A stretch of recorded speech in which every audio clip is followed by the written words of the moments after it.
So viewers, আজকে দেখাবো হচ্ছে পেন্টানিক ব্র্যান্ডের 65 ইঞ্চ টেলিভিশন। বেসিক্যালি টেলিভিশনটার প্রবলেম হচ্ছে যে এটার সাউন্ড আছে বাট পিকচার নেই। এর সমাধান কিভাবে আমরা করব এটাই আপনাদেরকে স্টেপ বাই স্টেপ আমি দেখাবো। আজকে দেখুন, হালকা করে কিন্তু হচ্ছে একটা ঝিলিক মেরে কিন্তু লাইটটা চলে গেছে। ভিউয়ার্স দেখুন, আমি কিন্তু টেলিভিশনটা অলরেডি ওপেন করে নিয়েছি। তো এখানে আসলে বেসিক্যালি দুইটা পার্ট রয়েছে এখানে চেক করার জন্য, এছাড়া ব্যাকলাইট রয়েছে। আমরা তিনটে জিনিসই চেক করব স্টেপ বাই স্টেপ।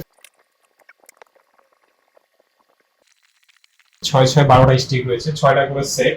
তো এক সাইডের যে লাইটগুলো আছে সেটা ঠিক আছে, আর এক সাইডের লাইটগুলো নষ্ট হয়ে গেছে, যার কারণে কিন্তু এখান থেকে লাইটটা প্রপারলি জ্বলছে না।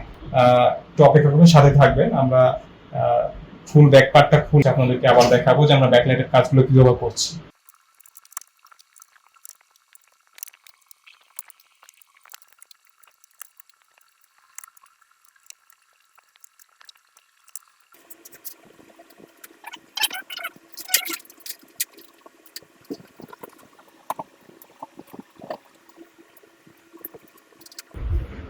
দেখুন ভিউয়ার্স, অলরেডি কিন্তু হচ্ছে 100% কমপ্লিট হয়ে গেছে টেলিভিশনটা।